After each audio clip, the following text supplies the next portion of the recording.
He opened the security app, expecting to catch her breaking protocol. 18 caregivers before her had failed, stolen from him, abandoned his daughters, left them worse than they found them. So when Marcus Chen saw those 3 pink wheelchairs sitting empty in the center of the therapy room, his chest seized. Then he saw them, his 3 paralyzed daughters, standing, taking shaky steps, walking toward outstretched brown arms that held them like they were made of something precious. Marcus's phone slipped from his fingers. His back hit the mahogany paneling, and the man who'd built a tech empire on certainty watched the impossible shatter across a screen in his own Connecticut estate. 3 years ago, Marcus Chen lost the center of his universe. His wife Jennifer died 12 hours after delivering triplets. Postpartum hemorrhage. No warning, no time for goodbye. Just a sterile hospital room and 3 premature babies fighting for oxygen while he held his wife's hand until it went cold. Sophia, Isabella, Olivia. 3 tiny bodies, 3 uncertain futures, 3 daughters he didn't know how to raise alone. The neurologist didn't wait long to deliver the second blow.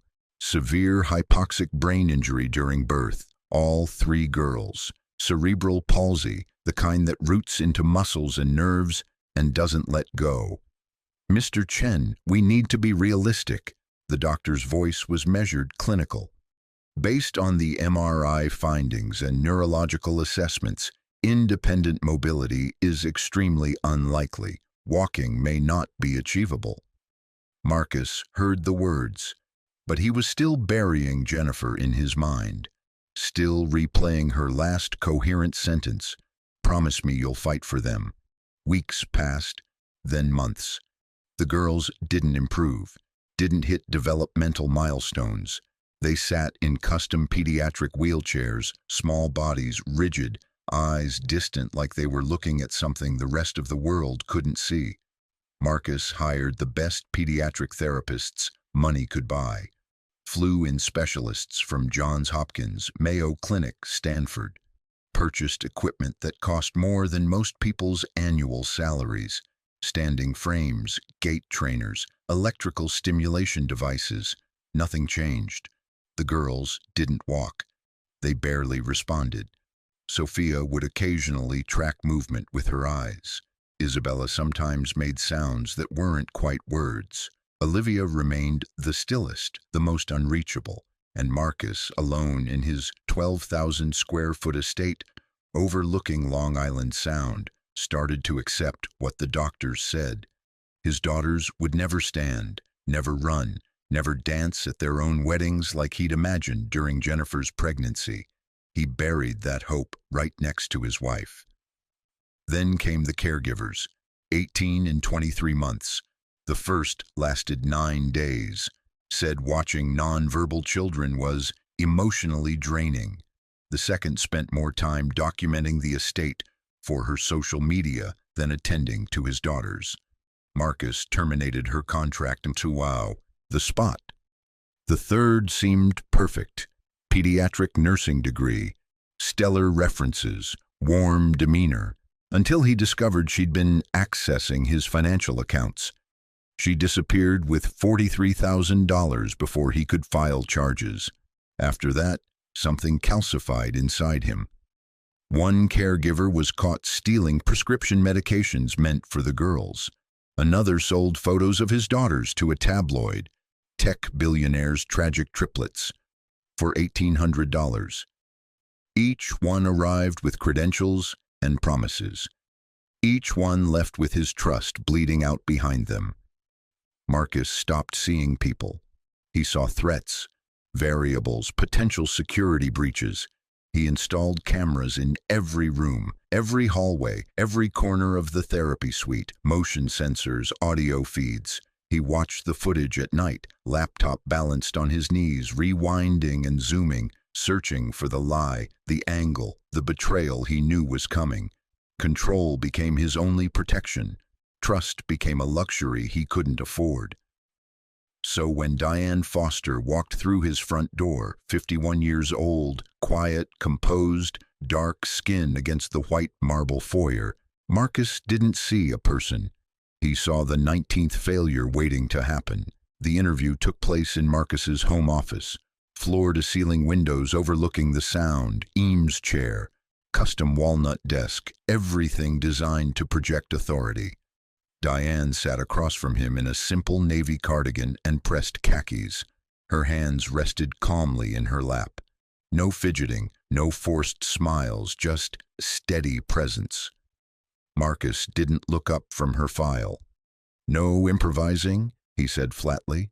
"No bonding, no motivational speeches about potential. The neurologists have made their prognosis abundantly clear. You're here to provide care within the established medical protocol, nothing more." "I understand, Mr. Chen. Previous applicants have said they understood. Then they decided they knew better than doctors who've studied pediatric neurology for decades." "I'm not here to contradict medical professionals." Marcus finally looked up. Her eyes were calm. Not intimidated, not offended, just present. "My daughters require feeding assistance, positioning changes every 2 hours, range of motion exercises as prescribed by their physical therapist, and constant monitoring. It's maintenance care. Nothing is going to dramatically improve. We're managing their comfort and preventing deterioration." "Yes, sir. You'll start Monday, 7 in the morning. Mrs. Whitmore will show you the therapy suite and review the protocols." Diane stood, extended her hand. Marcus hesitated, then shook it briefly. Her grip was firm, warm. He pulled away quickly. After she left, Marcus pulled up her background check for the 4th time. Clean record, 28 years as a housekeeper, references from families in Greenwich, Darien, Westport, no red flags, which meant nothing. The woman who'd stolen from him had an impeccable background, too. He pulled up the security camera feeds. The therapy suite appeared on his screen.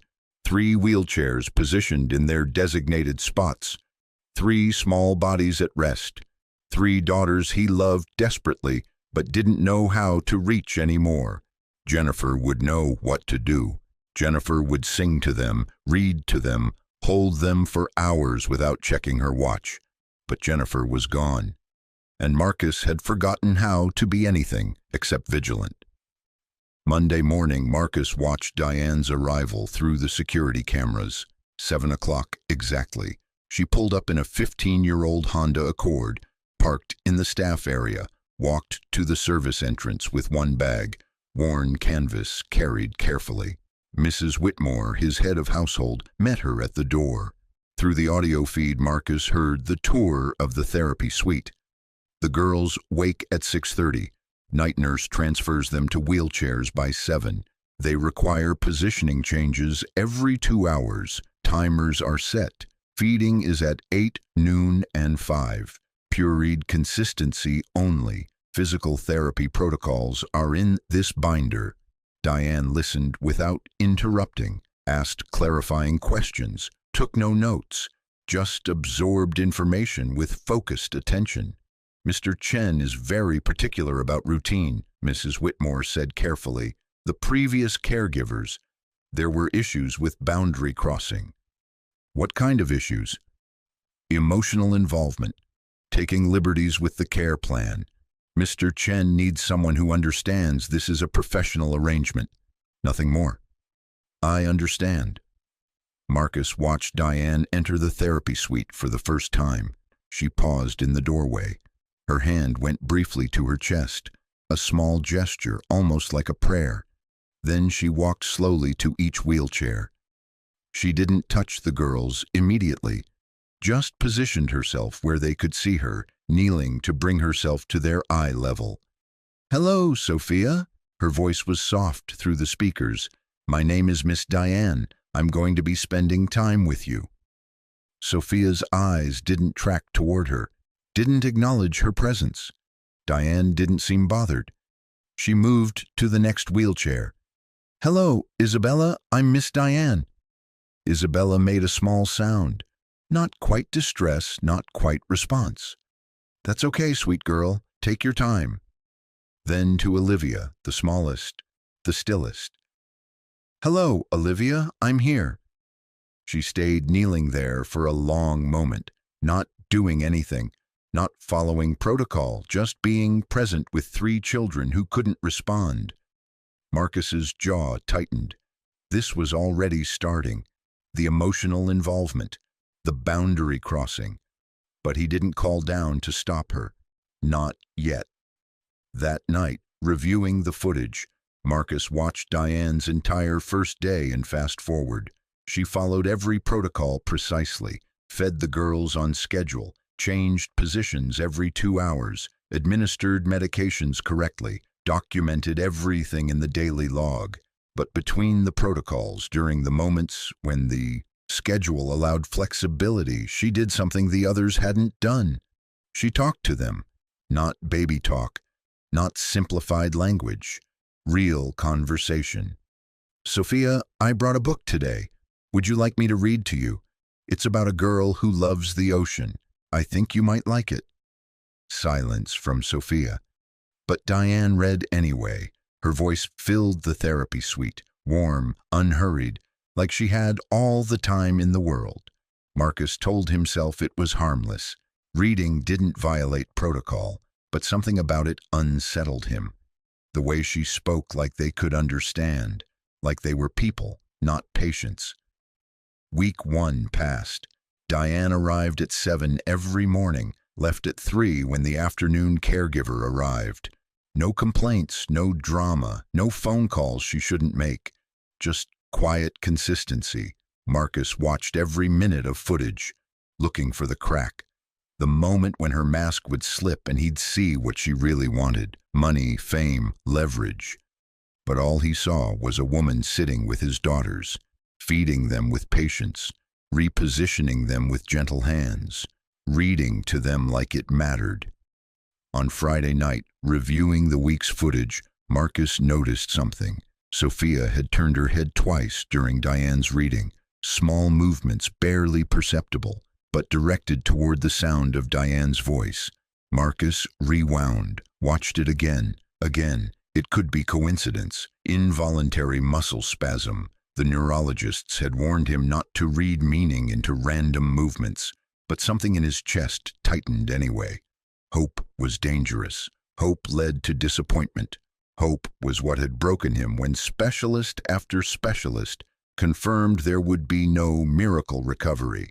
He closed the laptop, went to bed, didn't sleep, because for the first time in 3 years, a tiny, terrifying question had lodged itself in his mind. What if? Diane Foster had been many things in her 51 years. Housekeeper, single mother, survivor, but she'd never been a caregiver for children with disabilities. When her sister Gloria called about the position, Diane almost said no. "Girl, you need to hear this," Gloria had said, phone pressed close. "Marcus Chen, the tech guy, built that app everyone uses for video calls, worth billions." "I clean houses, Gloria. I don't do medical care." "It's not medical, it's just sitting with his daughters. They're in wheelchairs, triplets. He's gone through 18 caregivers. Nobody lasts, but the money is good, $25 an hour." $25 an hour. More than double what she made scrubbing other people's bathrooms.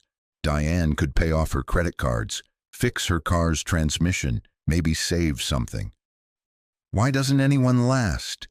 Gloria went quiet. "The man's difficult, cameras everywhere, strict rules.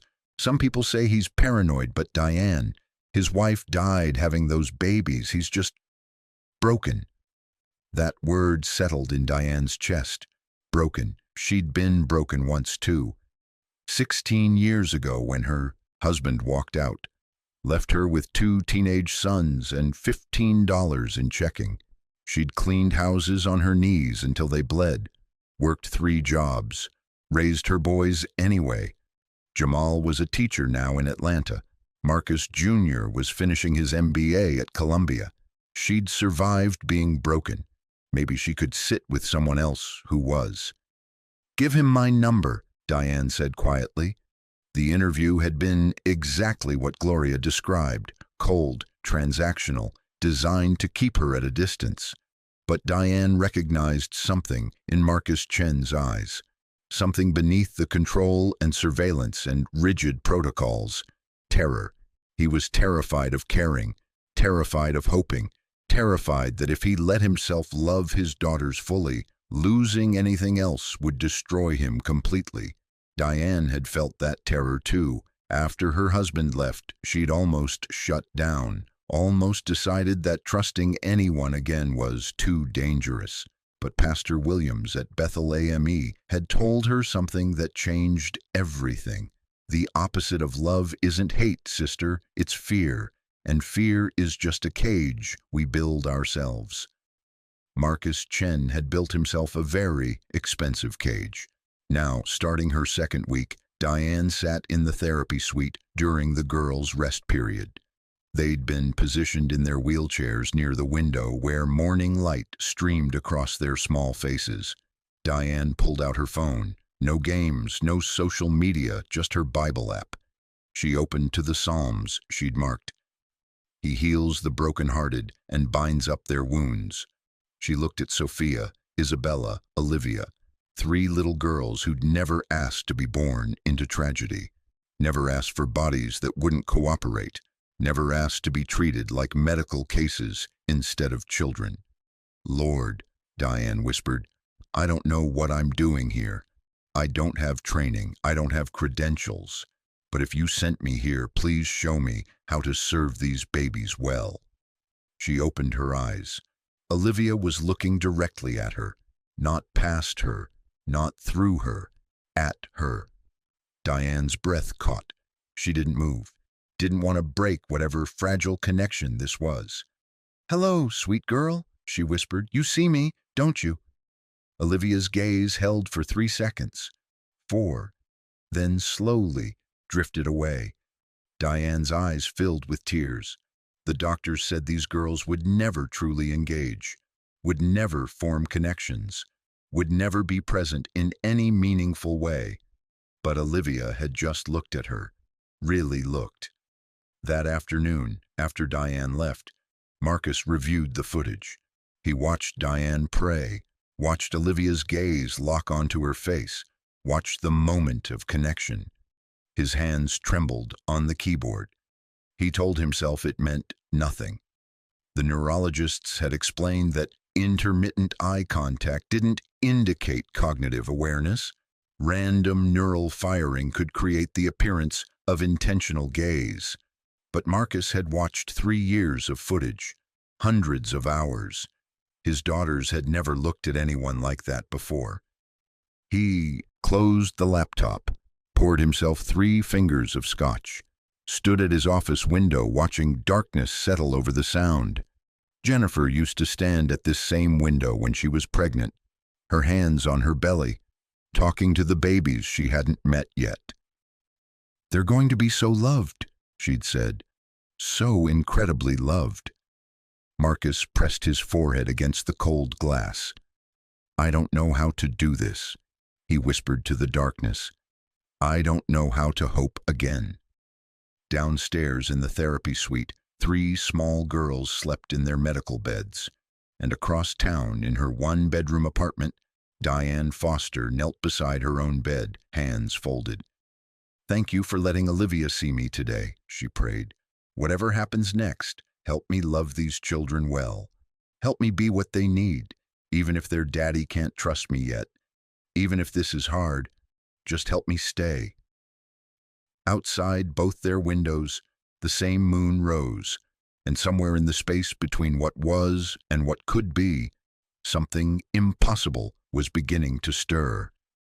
Week 3, Wednesday afternoon. Marcus was in a board meeting when his phone buzzed with a motion alert from the therapy suite. He excused himself, stepped into the hallway, opened the security app. Diane was on the floor, not injured, down on purpose, sitting cross-legged on the therapeutic mat.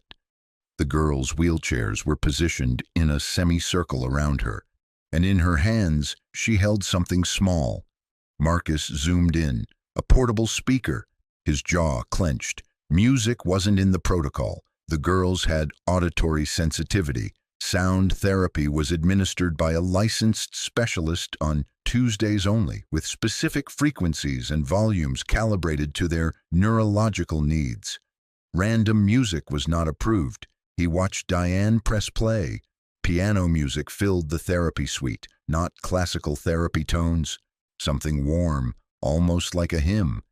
Gentle and repetitive. Marcus's finger hovered over the intercom button. He should stop this immediately, but then Isabella moved. Her right hand, usually curled tight against her chest, relaxed slightly. Her fingers spread apart, just an inch, but intentional. Marcus stared at the screen. Diane noticed too. She didn't make a fuss, didn't celebrate or document, just smiled softly and adjusted the volume slightly higher.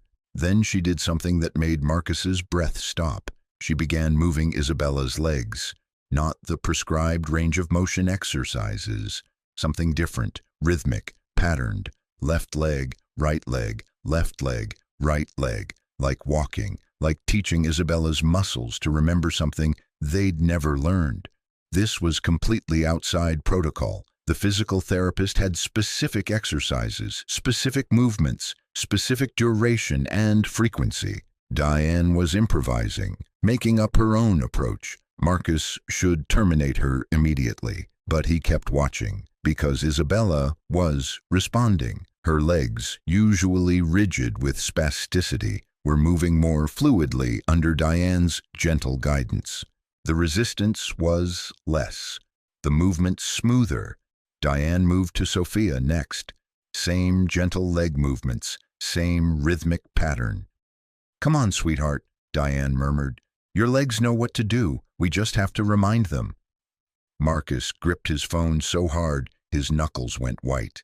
Sophia's foot flexed, a small movement but distinct, purposeful. "Yes," Diane whispered. "That's it, baby girl. You feel that?" Then to Olivia, the smallest, the stillest. Diane positioned herself on the floor in front of Olivia's wheelchair, placed her hands gently on Olivia's tiny knees. "Livy," she said softly, using a nickname no one had ever used. "You're so strong. I know you are. Let's see if we can help your body remember." She began the same movements. Left leg, right leg, slow, patient, rhythmic as breathing. And Olivia, who barely moved, who seemed locked inside her body, Olivia's toes pointed, flexed, pointed again. Active movement, intentional. Marcus's vision blurred. He wiped his eyes quickly, looking around to make sure no one saw. This couldn't be happening. The neurologists had been clear. Severe hypoxic brain injury created permanent damage. Motor planning was compromised. Voluntary movement beyond basic reflexes was extremely unlikely. Yet he was watching his 3 daughters respond to a woman who had no credentials, no training, no scientific basis for what she was doing. Just patience, just belief, just gentle hands that refused to accept what the experts said was final. Marcus closed the app, slid his phone into his pocket, returned to the boardroom. "Sorry about that. Emergency?" "Everything all right?" his COO asked. "I don't know yet," Marcus said honestly. That night, he didn't just review the day's footage. He went back, day by day, since Diane started. He watched her arrive every morning, the same worn canvas bag, the same quiet greeting to Mrs. Whitmore. He watched her enter the therapy suite and speak to the girls like they understood every word. He watched her follow the protocols precisely during scheduled care times. But during the gaps, the moments between scheduled activities, she was doing something else, singing softly while she cleaned around the room. Hymns, he thought, old ones, the kind that sounded like they'd been passed down through generations. Reading books that weren't in the approved curriculum, stories about children who overcame obstacles, fairy tales where impossible things happened. moving their limbs in patterns that resembled walking, reaching, purposeful movement, teaching their bodies what their brains supposedly couldn't learn, and talking. Always talking, not to them, but with them, pausing as if waiting for responses they couldn't give, answering questions they hadn't asked. I bet you'd love the ocean, Sophia. The sound of waves, your mama loved the water. Your daddy told me that. Maybe someday we'll take you to see it. Marcus's throat tightened. He'd told Diane about Jennifer during the interview. Brief mention, but she'd remembered. He watched Diane sit with Olivia during rest time, just sitting close, her hand resting gently on Olivia's wheelchair. "You're not broken, baby," she whispered. "You're just finding your way, and I'll wait as long as it takes." Marcus paused the footage. Diane's face filled his screen, eyes closed, hand on Olivia's chair, lips moving in what looked like prayer. She was crying. This woman, this stranger who'd been here less than a month, was crying over his daughters. When was the last time he'd cried over them? When was the last time he'd sat with them without checking his watch, without reviewing care protocols, without treating them like a problem to be managed? He couldn't remember. The realization hit him like a physical blow. Marcus minimized the security footage, opened a new browser window, typed neuroplasticity cerebral palsy children. Research papers flooded his screen. Studies from Duke Northwestern, Boston Children's Hospital. He clicked the first one. Early intensive intervention in pediatric cerebral palsy has demonstrated remarkable capacity for neural reorganization. Repetitive motor patterning can stimulate dormant neural pathways. He clicked another. The infant brain demonstrates extraordinary plasticity. With consistent targeted stimulation, children with CP have achieved functional outcomes far exceeding initial prognosis. And another. Music therapy combined with motor patterning shows significant improvement in children previously deemed non-ambulatory. Marcus read until 2 in the morning, until his eyes burned, until the technical language blurred together. Everything Diane was doing, the music, the repetitive movements, the constant verbal engagement, it was all supported by research, current research, studies published in the last 5 years while he'd been locked in the past, accepting a prognosis given when his daughters were newborns. He'd stopped learning, stopped searching, stopped believing anything could change, and in doing so, he'd failed them. Jennifer's last words echoed in his mind. "Promise me you'll fight for them." He hadn't fought. He'd surrendered. He'd hired people to maintain his daughter's limitations instead of challenging them. Marcus closed the laptop, walked through his silent house to the therapy suite. The night nurse sat in the corner, reading. The girls slept in their medical beds, tiny bodies peaceful under soft blankets. He walked to Sophia's bed first, looked down at his oldest daughter, 3 years old, Jennifer's nose, his determination, though he'd never given her a chance to show it. "I'm sorry," he whispered. "I gave up on you before you even had a chance." He moved to Isabella, middle child, born fierce, the doctor had said, came out fighting for air, still fighting even though he'd stopped fighting with her. "I'm sorry." Then Olivia, his baby, the smallest, the one who'd required the most intervention, the one he'd been most afraid to hope for. He reached out slowly, touched her hand for the first time in months, her tiny fingers curled slightly around his thumb. Just a reflex, the neurologist would say, but it felt like more. "I'm sorry," Marcus whispered. "I'm so sorry I stopped believing." He pulled his hand away gently, looked at the night nurse. Has she been doing anything unusual with the girls?" The night nurse smiled slightly. "She loves them, Mr. Chen. That's what she's been doing. She just loves them." Marcus nodded, walked back to his office, closed the door. Then he put his head in his hands and cried for the first time since Jennifer's funeral, because he'd been so focused on protecting his daughters from disappointment that he'd forgotten the most important thing.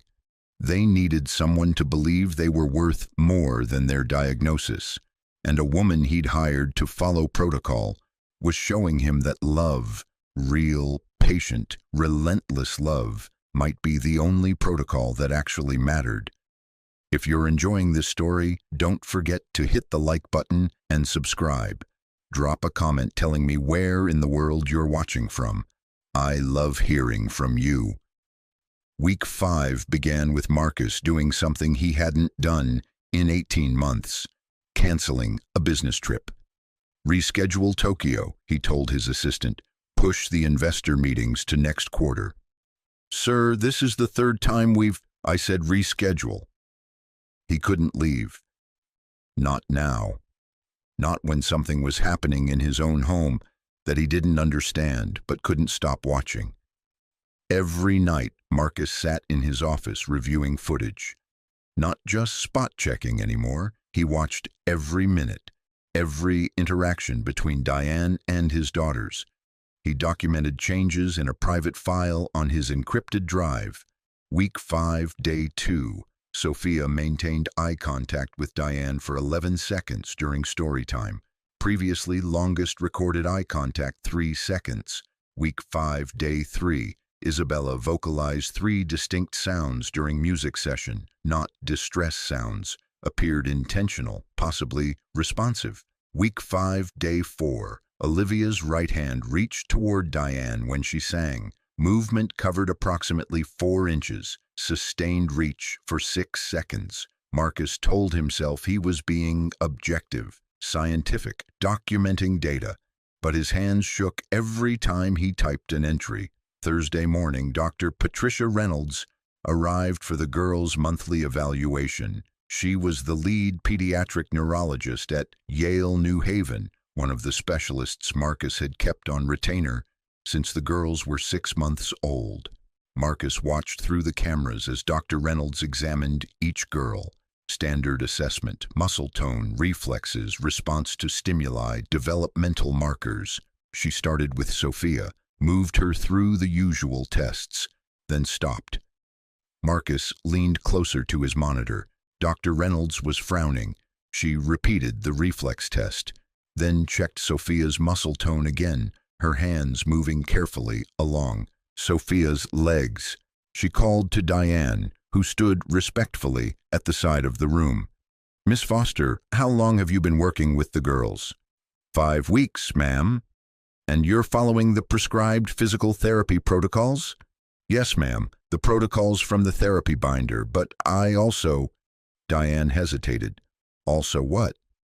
I also do some additional movements with them, gentle patterns, during their awake time. Nothing that contradicts the protocols, just extra practice. Dr. Reynolds nodded slowly. Show me. Marcus watched Diane kneel beside Sophia's wheelchair. She placed her hands on Sophia's legs and began the rhythmic movements he'd seen dozens of times.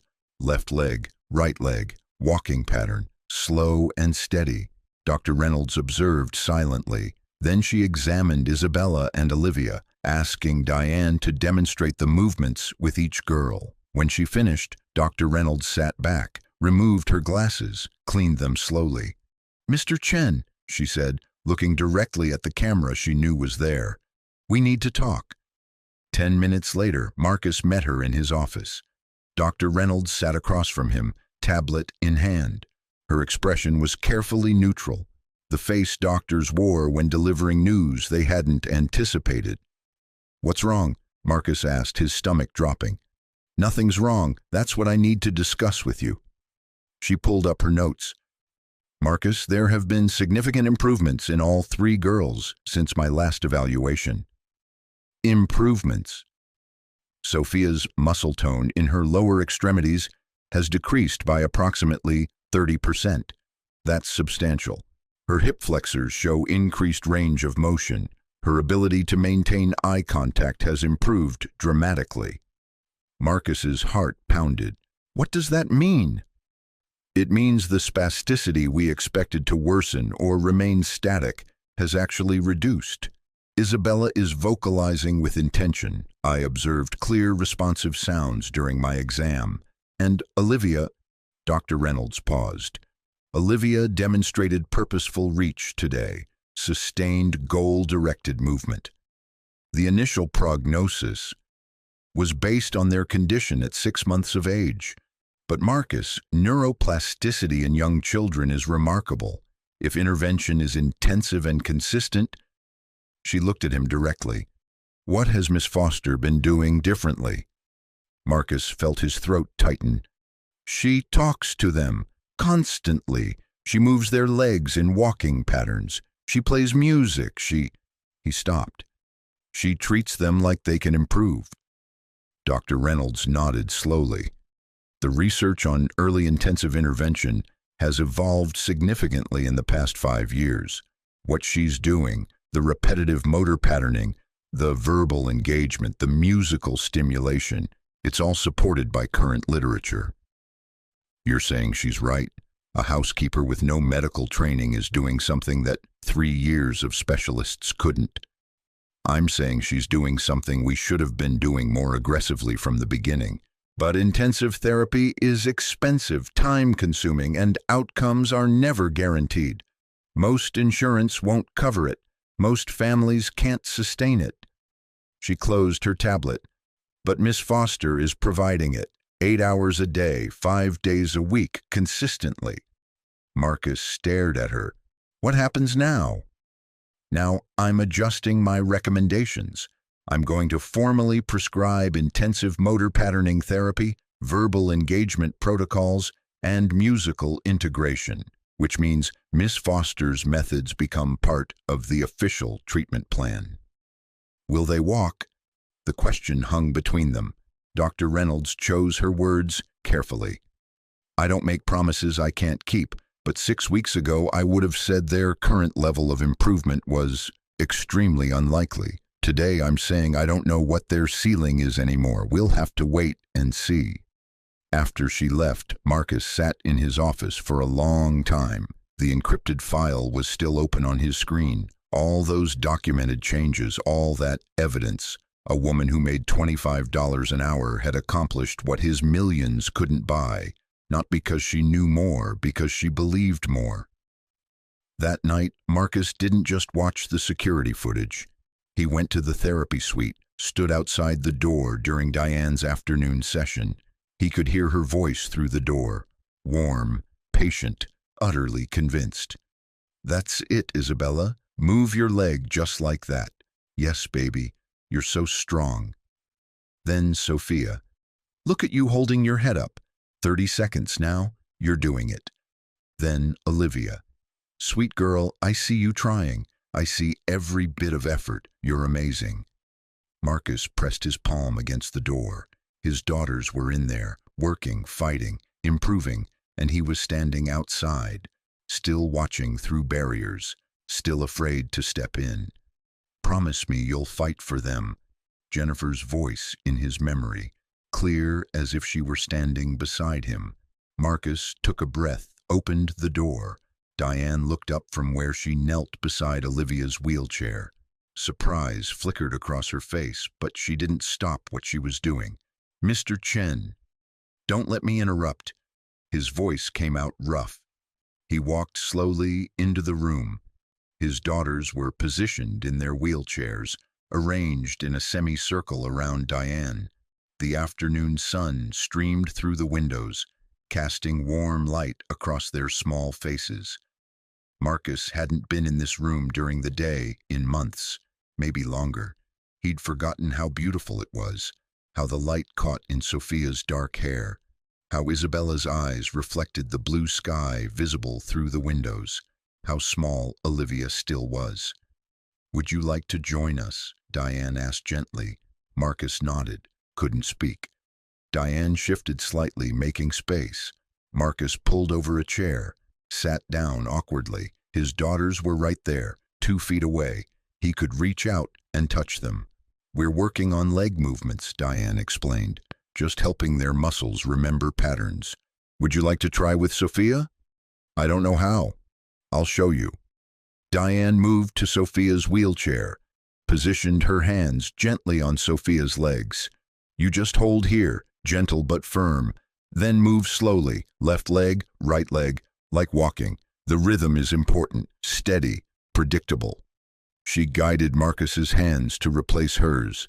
Sophia's legs were so small under his palms, so delicate, he'd forgotten how fragile they felt. Now, just move, slow, left, right, left, right. Marcus began the movement, awkward at first, too fast, then too slow. That's good, Diane encouraged. She can feel that. She knows it's you. How do you know? Watch her face. Marcus looked up. Sophia's eyes were open, looking at him, really looking, his vision blurred. Hey, sweetheart, he whispered. Sophia's mouth moved slightly, not quite a smile, but something. Keep going, Diane said softly. You're doing great. Marcus continued the movements. Left leg, right leg. A rhythm started to emerge. His hands found the pattern. And Sophia relaxed into it. Her body, usually so rigid, softened slightly under his touch. She trusts you, Diane said quietly. I haven't been here, Marcus said, his voice breaking. I haven't been present. You're here now. They worked together for the next hour. Diane showed Marcus the movements for each girl, showed him how to read their small responses, how to encourage without overwhelming. Isabella vocalized when Marcus sang, badly, off-key, but he sang anyway. Olivia reached for his finger when he held it near her hand, touched it, held on for 5 perfect seconds. When the afternoon caregiver arrived to take over, Marcus didn't want to leave. You can come back tomorrow, Diane said gently, reading his face. They'd like that. Marcus nodded, stood up, looked at his 3 daughters. I'll be back, he told them. I promise. Walking back to his office, something had shifted inside him. The fear was still there, the terror of hoping, the knowledge that improvement didn't guarantee miracles, but underneath it, something else was growing. Gratitude. For a woman who'd walked into his home 5 weeks ago and refused to accept what everyone else had decided was final. That night, Marcus didn't review security footage. Instead, he researched, really researched. He read every study Dr. Reynolds had mentioned, contacted neuroplasticity specialists, emailed researchers at institutions around the world, and everywhere he looked, the message was the same. Early, intensive, consistent. The 3 words that could change everything. Diane was already providing all 3. The question that kept him awake wasn't whether his daughters could improve anymore. It was why it had taken a stranger to show him they were worth fighting for. Week 6, Thursday, 2:30 in the afternoon. Marcus sat in a video conference with investors from Singapore. Revenue projections on screen, growth charts, market analysis. The kind of meeting that used to consume his complete attention. His phone sat face down on the desk, but every few minutes his eyes flickered toward it. The lead investor was mid-sentence when Marcus's phone buzzed. Motion alert, therapy suite. Excuse me, Marcus interrupted. I need 5 minutes. He muted his audio, turned off his camera, grabbed his phone. Probably nothing. Diane had been with the girls all afternoon. This was their scheduled free play time. He'd watched it 100 times. Diane sitting with them, reading, singing, doing gentle exercises. But something made him open the app anyway. The image took a moment to register. 3 wheelchairs, against the wall, lined up neatly, empty. Marcus's breath stopped.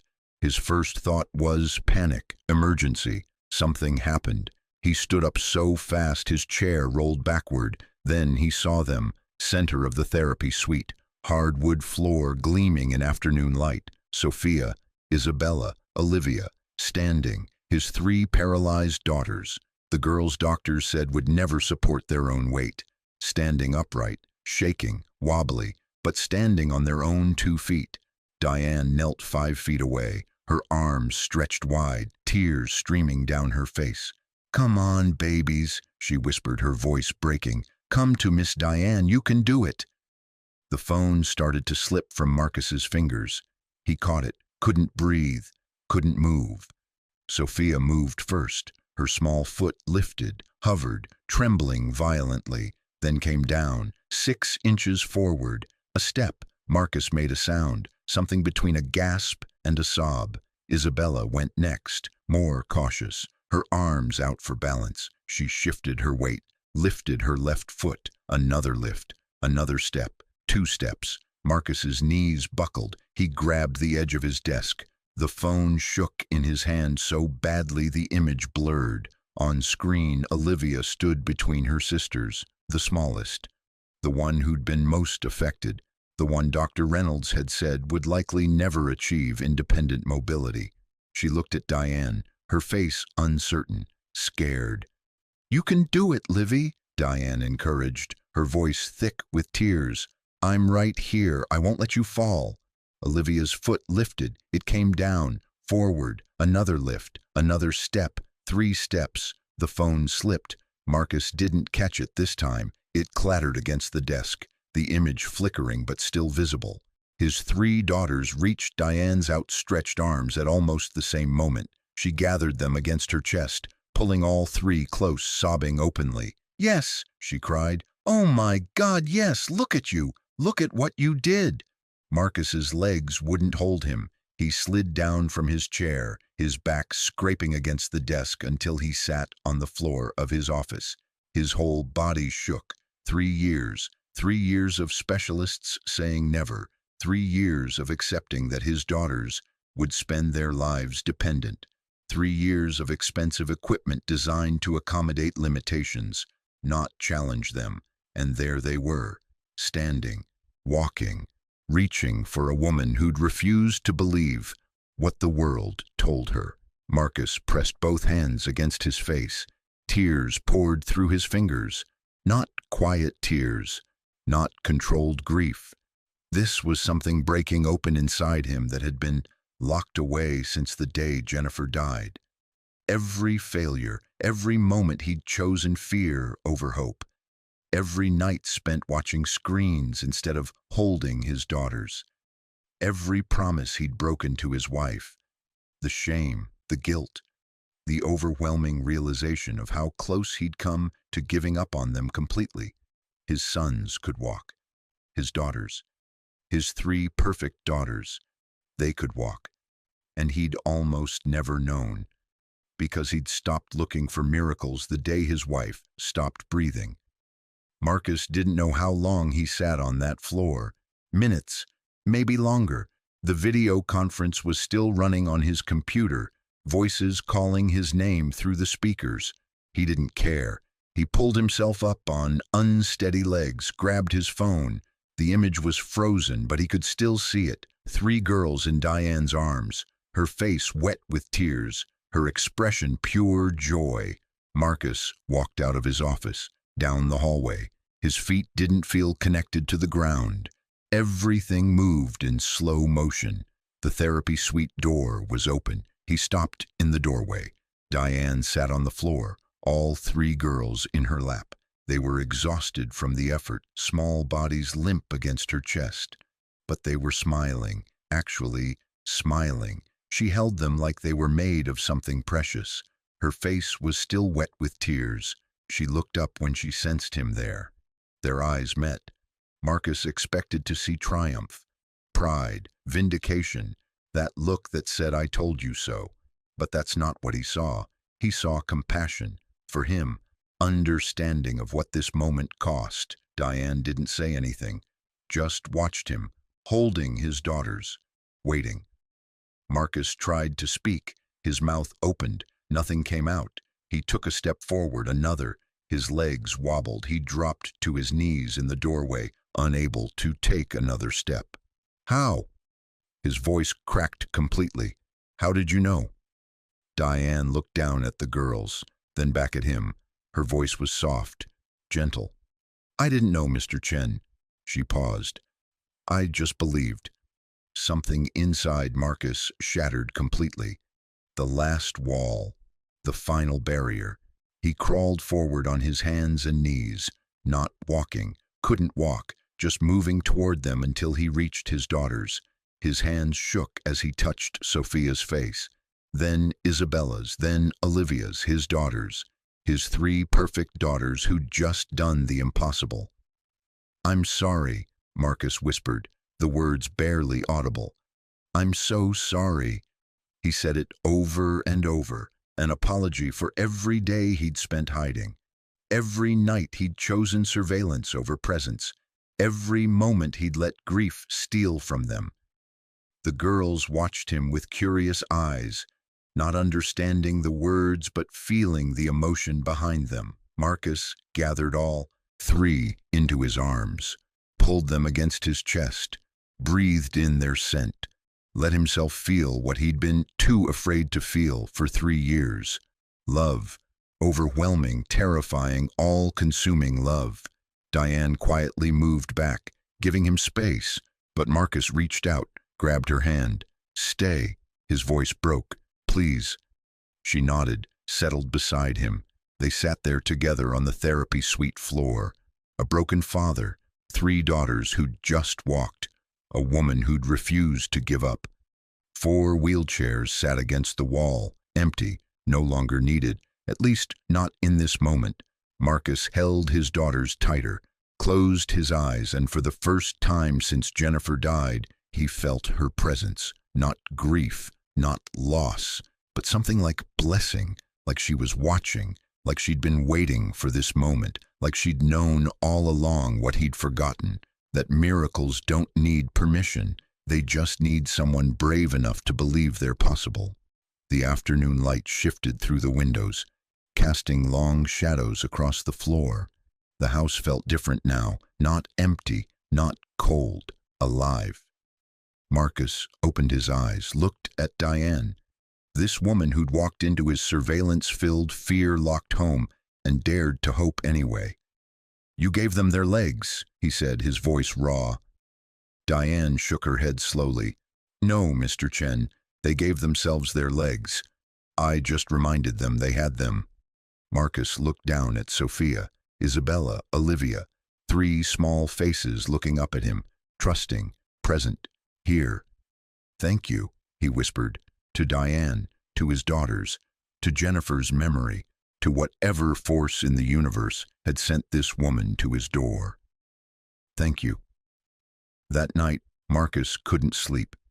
He lay in his bed, the same bed he'd shared with Jennifer, the same bed where he'd spent 3 years alone, staring at the ceiling.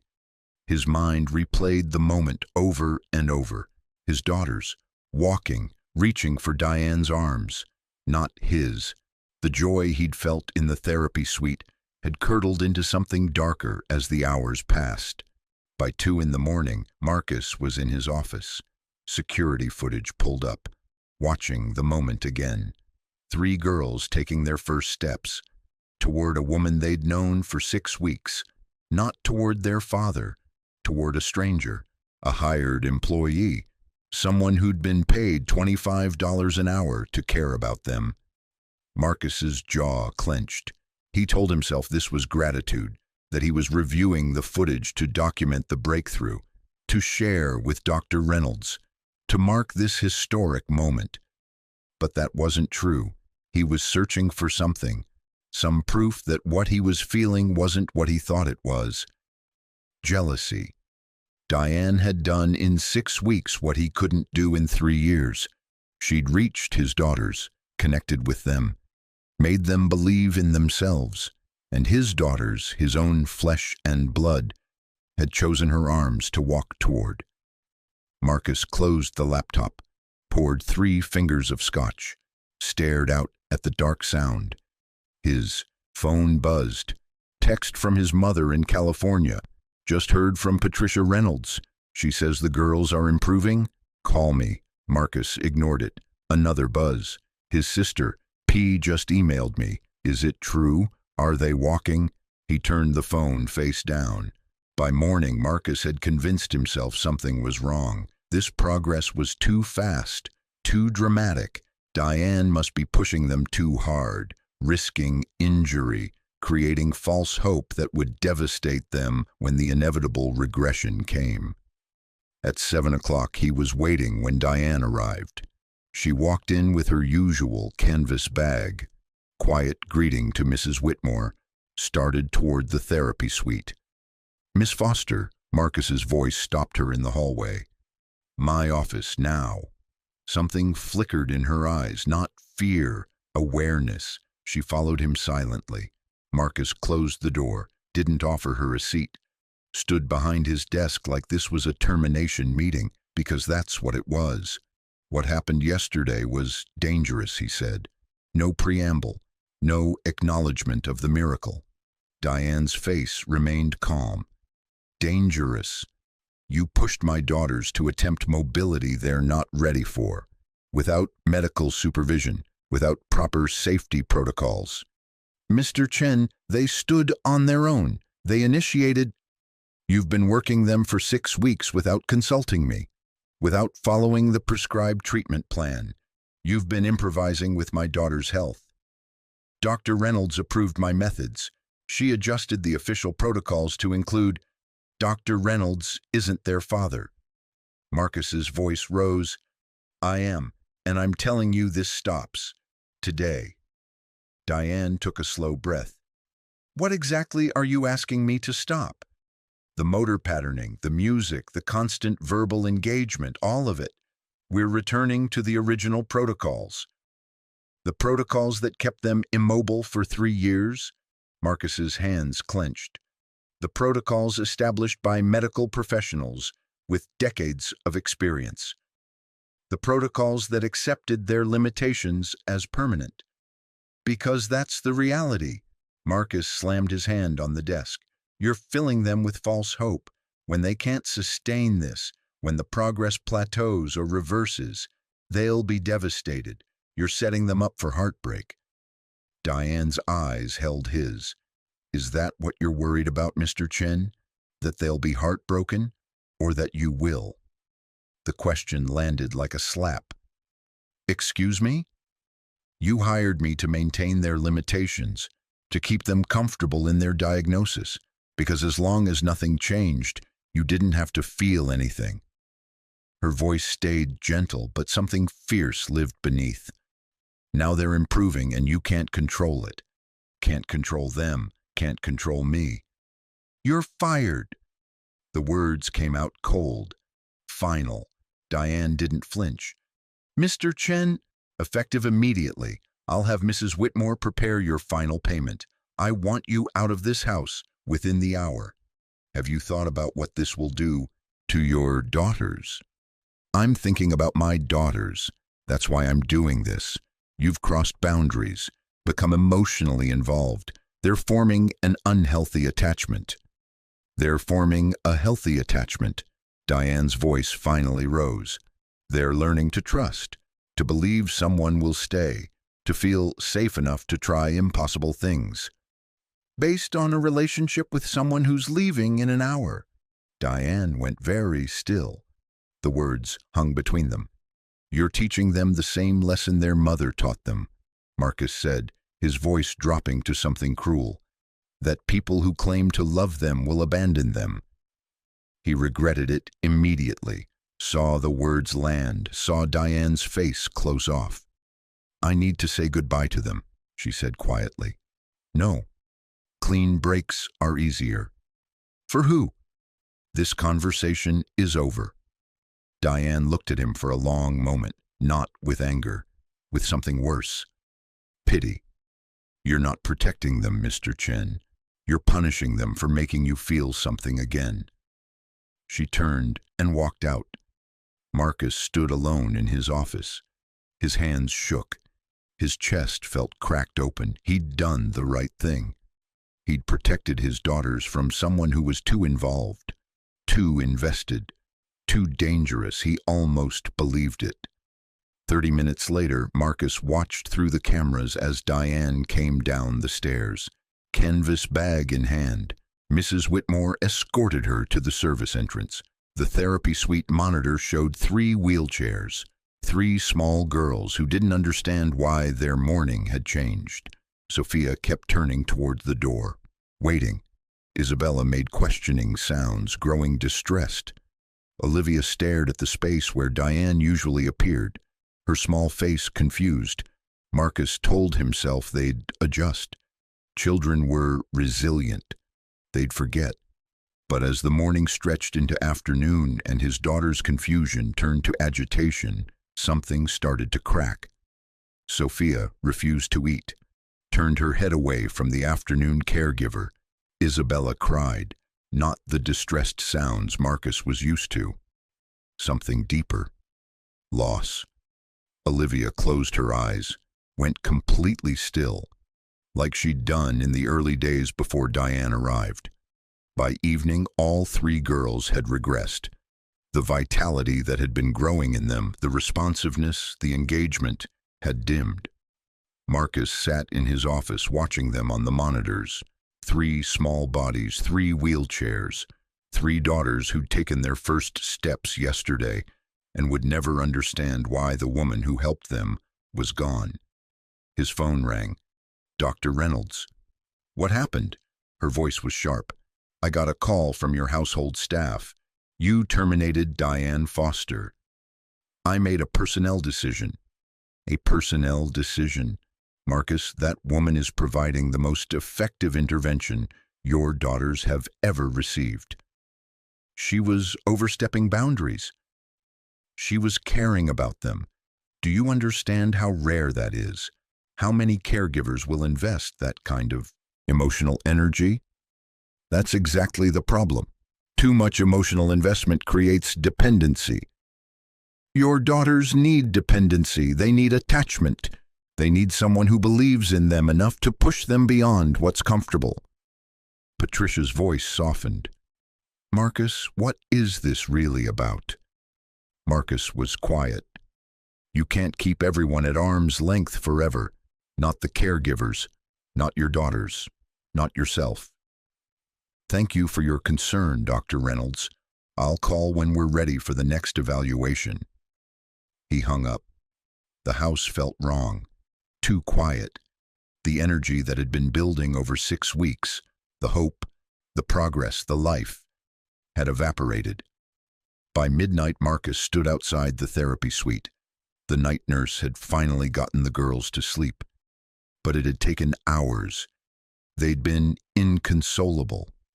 Marcus pressed his forehead against the doorframe. What had he done?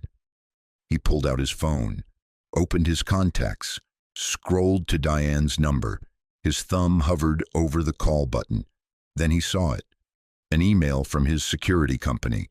Motion alert from the front gate camera. Time stamped 11:47 p.m. Marcus opened the alert. The footage showed a car pulling up to the front gate, sitting there for 3 minutes, then driving away. He zoomed in on the license plate, ran it through his security system. Diane's Honda Accord. She'd come back, sat outside his gate at midnight, then left. Marcus's chest tightened. She'd come to check on his daughters, even after he'd fired her, even after he'd been cruel, because she cared about them more than her pride. Marcus lowered his phone, walked to the window, looked out at the empty driveway. He'd fired the only person who'd fought for his daughters, who'd refused to accept their limitations, who'd loved them enough to risk everything. And he'd done it because watching her succeed where he'd failed hurt too much. The realization crashed over him like a wave. This wasn't about protecting his daughters, it was about protecting himself. From feeling, from hoping, from the terror that comes with loving something so much that losing it could destroy you. Marcus slid down the wall, sat on the floor of the hallway outside the therapy suite. Inside, his 3 daughters slept. Yesterday they'd walked. Today they'd retreated back into themselves, because he'd taken away the one person who made them believe they could. Marcus put his head in his hands. I'm sorry, Jennifer, he whispered into the darkness. I'm so sorry. I promised I'd fight for them, and I just gave up again. The house was silent around him, and somewhere across town, Diane Foster sat in her small apartment, crying for 3 little girls she'd loved for 6 weeks and would never see again. If you're hooked on this story, make sure to subscribe and turn on notifications so you never miss an upload. Your support means everything and helps me bring you more emotional stories like this one. 3 days. 3 days of silence in the house. 3 days of his daughters withdrawing. No eye contact, no vocalizations, no attempts to move. They'd regressed completely. Mrs. Whitmore found Marcus on the therapy suite floor at 2 in the morning. "Sir, you need to sleep." "I destroyed them," he whispered. "I destroyed everything." She handed him a folder. "The girls made these last week, before you fired her."